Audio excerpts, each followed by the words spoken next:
में सबसे उन्नत तकनीकों में से एक दा विंची 11 सर्जिकल रोबोट को आज मैक्स अस्पताल मोहाली ने लॉन्च करने का ऐलान किया। गुरुवार को यहां प्रेस कॉन्फ्रेंस के दौरान मीडिया से बात करते हुए doctor Vivek Bindal, associate director और head Max institute of minimal access bariatric and robotic surgery, व doctor Anupam Goyal, consultant laparoscopic minimal access bariatric और जीआई सर्जरी, मैक्स हॉस्पिटल ने बताया कि दा विंची 11 सर्जिकल रोबोट डॉक्टरों को अधिक सटीक, फ्लेक्सिबिलिटी और मिनिमम ब्लड लॉस के साथ जटिल सर्जरी करने में सक्षम बनाता है। इस तकनीक को gynaecology, oncology, urology, general surgery, bariatric surgery, hernia, gastrointestinal की सर्जरी और अन्य सहित विभिन्न विभागों के तहत सर्जरी के लिए उपयोग किया जाएगा। Da Vinci surgical system robot assisted minimally invasive surgery करने के लिए सर्जनों को उपकरणों का उन्नत सेट प्रदान करता है।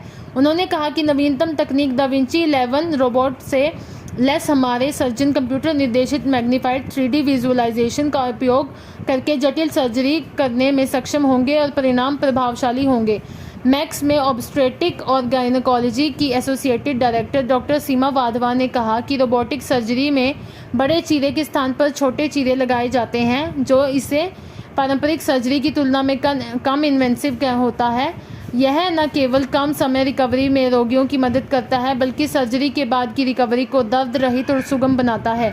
सर्जिकल ऑन्कोलॉजी के सीनियर कंसल्टेंट डॉक्टर रितेश पूर्ति ने बताया कि आज रोबोटिक न्यूनतम इन्वेसिव सर्जरी में गोल्ड स्टैंडर्ड है। अधिकांश ओपन कैंसर सर्जरी की तुलना में रोबोटिक असिस्टेड सर्जरी में अस्पताल में रहने की अवधि कम होती है, कम इंट्रा ऑपरेटिव ब्लड लॉस व कम पोस्ट ऑपरेटिव मॉर्बिडिटी होती है। मैक्स में चिकित्सा विशेषज्ञों की एक टीम है जो दा विंची 11 रोबोट के साथ सर्जरी करने के लिए 7 अलग अलग विशेषताओं के तहत प्रमाणित और प्रशिक्षित हैं। 80 से अधिक अग्रणी डॉक्टरों और 350 से अधिक नर्सों के साथ मैक्स मोहाली परिवार का प्रत्येक व्यक्ति चिकित्सा देखभाल के उच्चतम मान को प्रदान करने के लिए प्रतिबद्ध है। चंडीगढ़ से सुनील कुमार की यह report.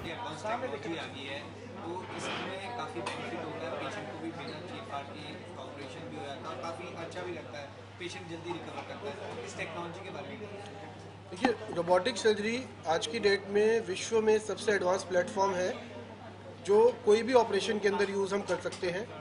Da Vinci XI system 4th generation robotic system है जो अब मैक्स मोहाली के अंदर अवेलेबल है। इससे पेट का कोई भी ऑपरेशन या चेस्ट का या नेक का, कैंसर सर्जरी से लेकर bariatric surgery, uterus, hernias, gall bladder stones, ये सारे ऑपरेशन बहुत ही प्रिसाइज तरीके से छोटे छोटे पंक्चर से हो जाते हैं। इसमें ब्लड लॉस मिनिमम होता है, रिकवरी फास्ट होती है। ओपन सर्जरी की जगह छोटे छोटे पंक्चर से बिना किसी चीरे, बिना किसी टांके के ऑपरेशन फास्ट और ब्लड लॉस मिनिमम होके पेशेंट 1-2 दिन के अंदर घर चले जाते हैं। सो ये अभी दुनिया भर में कोई भी अगर हमें ऑपरेशन करना है जो कॉम्प्लेक्स ऑपरेशन जिसे हम कहते हैं, जो नॉर्मली ओपन सर्जरी द्वारा किया जाता है, वो रोबोटिक में, क्योंकि इसमें 360 डिग्री रोटेशन है, 7 डिग्रीज ऑफ फ्रीडम है, 3D व्यू है, आर्टिफिशियल इंटेलिजेंस है, जो इसकी स्टेपलर्स हैं वो आर्टिफिशियल इंटेलिजेंस एल्गोरिदम के साथ मूव करते हैं, तो इसके अंदर कोई ब्लीडिंग होने का, लीक होने का या ऐसा कोई रिस्क मिनिमाइज हो जाता है। अगर बात करें तो कितनी रोबोटिक सर्जरी अभी तक आपके हॉस्पिटल द्वारा की जा चुकी है और पेशेंट कितना सेटिस्फाइड है?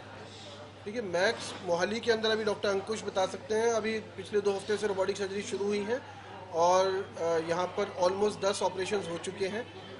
हम 2011 से रोबोटिक सर्जरी कर रहे हैं और ऑलमोस्ट 500 से ज़्यादा रोबोटिक सर्जरी मैं इन पर्सन कर चुका हूँ और इंडिया के अंदर 1 लाख से ज़्यादा रोबोटिक ऑपरेशन हो चुके हैं जो पिछले 10 से 15 साल के अंदर हुए हैं।